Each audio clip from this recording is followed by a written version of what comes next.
कोने में एक फ्लैट में सोना और रिमी दो बहनें रहा करती थी। रिमी, क्या तुम थोड़ा जल्दी रेडी हो सकती हो? मुझे भी ऑफिस जाना है, लेट हो रहा है मुझे। बस हो ही गया है, आती हूँ। तुम खूबसूरत हो, मैं नहीं, मुझे तो सजना पड़ता है। तुम हर बात में यही क्यों बोलती हो? हम दोनों बहनें हैं और चेहरा सुंदर होने से कुछ नहीं होता है, दिल अच्छा होना चाहिए।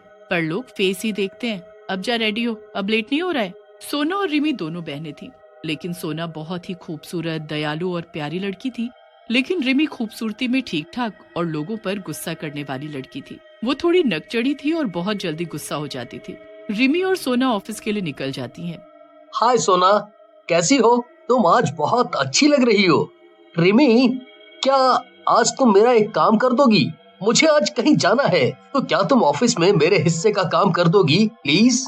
नहीं, मैं तुम्हारा काम क्यों करूं? जिसकी तारीफ की है वही करेगी, तारीफ उसकी और काम मुझसे। कोई नहीं, इस बारे में बात नहीं करते हैं। मैं तुम्हारा काम कर दूंगी, तुम टेंशन मत लो और आराम से जाओ। देखा, चेहरा सुंदर होने से नहीं रिमी, उसका दिल भी साफ होना चाहिए। सोना सुंदर होने के साथ साथ साफ दिल वाली भी है। हाँ तो ठीक है, मेरा दिल साफ नहीं है, जाओ उसी से अपना काम करवाओ। इतना कहकर झल्लाती हुई गुस्से से वहाँ से चली जाती है। बड़े आए मुझसे काम करवाने वाले। बड़ी सोना रिमी, तुम दोनों आ गई। चलो बाबा, अब जल्दी जल्दी काम करो, वरना मैं तुम दोनों को नौकरी से निकाल दूंगा। फिर मांगते रहना काम है, घूमती रह जाओगी, लेकिन कोई काम नहीं देगा तुम लोगों को। सोना और रिमी का सेठ एक नंबर का खड़ूस और लालची था और पैसे के लिए अपने काम करने वालों से बहुत काम करवाता था। जी सेठ जी, और चुप होकर काम करने लगती है। सेठ जी, हम काम करते हैं, इसका मतलब ये नहीं कि कुछ भी बोलोगे आप और हम सुनेंगे। बड़ी रिमी, ठीक से बात करो, वरना क्या, निकाल देगा ना मुझे? हाँ तो निकाल दे। तो जैसे सेठ को तो मार देना चाहिए। रिमी चुप हो जा, कुछ भी मत बोल, वो हमारी सर है, तू चल यहाँ से। सर माफ करना इसको, इसका मूड खराब है आज। सोना रिमी को लेकर वहाँ से चली जाती है। इस खड़ूस के साथ तो कुछ करना ही पड़ेगा। सबके घर चले जाने के बाद सेठ अपनी दुकान बंद कर रहा होता है। तभी दुकान की लाइट चली जाती है और सेठ जी के चीखने की आवाज आती है। अगली सुबह जब सब दुकान पर आते हैं तो देखते हैं कि सेठ की गर्दन टेढ़ी और हाथ पैर मुड़े होते हैं और वो वहाँ पर लाश बनकर पड़ा होता है। उसका बेटा भी आकर वहाँ रोने लगता है। तभी उसको किसी से कल हुई सेठ और रिमी के बीच की लड़ाई का पता चलता है, तो वो रिमी के पास जाता है।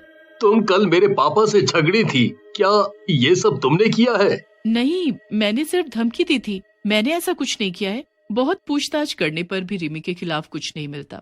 कुछ महीने बीत जाते हैं, पर सेठ का बेटा अभी भी उसी पर शक करता है और उसका पीछा करने लगता है। एक दिन लगता है सोना और रिमी निकल गई हैं। मैं भी इनके पीछे जाता हूँ। वैसे भी पिताजी की मौत के बाद कितने केस हो गए हैं ऐसे।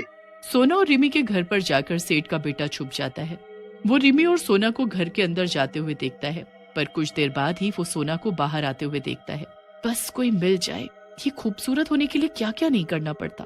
फिर वो एक आदमी को देखते हुए एक चुड़ैल में बदल जाती है और हवा में उड़ने लगती है और उसके पैर भी टेढ़े हो जाते हैं। फिर वो चिल्लाकर उस आदमी के ऊपर कूद जाती है और आदमी को मार देती है। ये सब सेठ का बेटा देख लेता है। अरे ये क्या देख लिया? ये तो इंसान ही नहीं है, ये बस खूबसूरत होने के लिए लोगों को मारती है। पर मैं इसका कुछ कर भी तो नहीं सकता। क्या मैं रिमी की हेल्प ले सकता हूँ? पर अगर वो भी यही निकली तो, और उसने मुझे ही परलोक भेज दिया तो कैसे पता करूँ कि रिमी भी यही है या नहीं? पर कैसे भी करके पता तो लगाना ही पड़ेगा। फिर अगली सुबह, आज तो बहुत काम है, जल्दी जल्दी कर लेती हूँ। सेठ जी खड़ूस थे, पर उनका लड़का तो अच्छा और दयालु लगता है और कितना हैंडसम भी है। हाँ, तू ये तो सच कह रही है, वो हैंडसम तो है।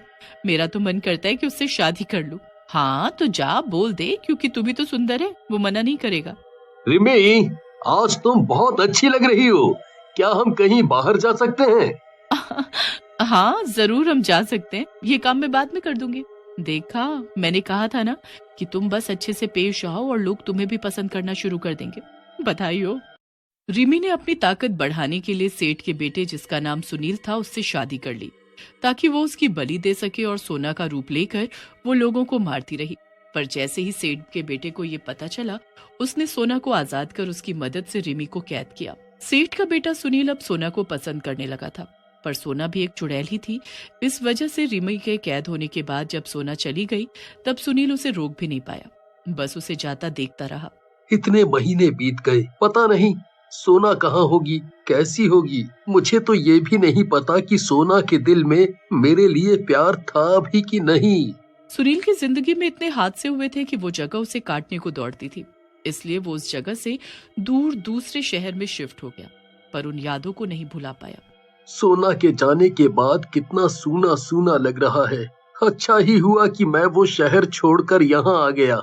वैसे भी अब वहाँ कुछ नहीं रहा, ना ही पापा, ना ही रिमी और ना ही सोना।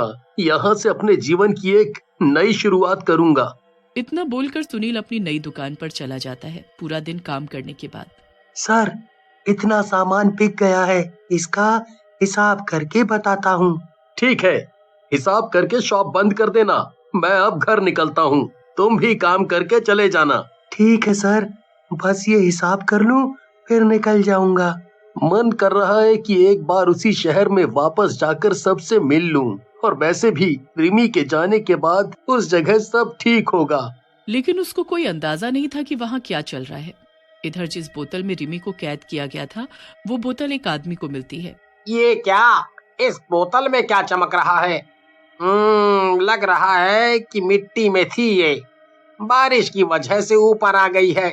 इसको उठा लेता हूँ, इतना चमक रहा है कुछ अच्छा ही होगा। घर जाकर चुपचाप खोलता हूँ, क्या पता खजाना हो जिससे मैं माला माल हो जाऊं। तू बस एक बार मुझे खोल तो सही, उसके बाद मैं बताती हूँ कि मैं क्या अच्छी चीज हूँ। ये लोग घर भी आ गया। चल अंदर जाकर अपनी जानू को दिखाता हूँ। अरे सुनती हो, देखो मुझे क्या मिला है। अरे कहाँ हो? ऐसा क्या लाए हो तुम कि सर घर पर उठा लिया है? क्या कीमती चीज है, बोलो। देख, इस बोतल में कितनी चमकती चीज है। इसको अभी तोड़कर निकाल लेते हैं। हाँ, चमक तो बहुत रही है। चमक की वजह से दिख भी नहीं रहा है कि अंदर क्या है। दोनों मिलकर बोतल तोड़ देते हैं और रिमी हंसते हुए बाहर आ जाती है। वाह, मैं आजाद हो गई, इतनी खुशी, मजा आ गया। अब मुझसे सुनील और सोना को कौन बचाएगा? ये क्या हुआ? तुम कौन हो? क्या तुम जिन हो जो अब मेरी गुलाम हो? तो सुनो, मैं बहुत अमीर होना चाहता हूँ। हाँ, फिर तो मुझे भी नौकर चाकर चाहिए और गहने, साड़ी और बहुत कुछ। चुप करो तुम दोनों, मैं कोई जिन्न नहीं, चुड़ैल हूँ, और तुम दोनों की मौत भी। इतना एहसान किया है तुम दोनों ने मुझ पर, मैं क्या करूँ? मैं तो एक चुड़ैल हूँ ना, और अपनी ताकत के लिए मुझे तुम लोगों को तो मारना ही होगा। ये सब तुम्हारी लालच की वजह से हुआ। अगर तुम लालच की वजह से इसे ना लाते और मैं भी लालची ना बनकर तुम्हें इसे तोड़ने को ना बोलती तो कितना अच्छा होता। हाँ, लालच तो बुरी चीज है ही। अब तुम दोनों की बारी है, सुनील और सोना। इधर सोना को एक आभास होता है। ये क्या हुआ? लगता है रिमी को किसी ने आजाद कर दिया। अब क्या होगा? मैं उसका पता क्यों नहीं लगा पा रही हूँ? लगता है उसकी ताकत बढ़ गई है। मुझे सुनील को बचाना होगा वरना वो उसे मार देगी। उसकी शॉप का नंबर क्या है? एक बार कॉल करती हूँ कि वो ठीक है या नहीं, और रिमी के बारे में भी बोल दूंगी। लग गया। हेलो, क्या मैं शॉप के मालिक सुनील से बात कर सकती हूँ? नहीं, आप उनसे बात नहीं कर सकती। आपको क्या काम है? आप मुझे बोल दें, मैं उनके आने पर उनको बता दूंगा। नहीं, कोई बात नहीं है, बस आप उनको बोल दीजिएगा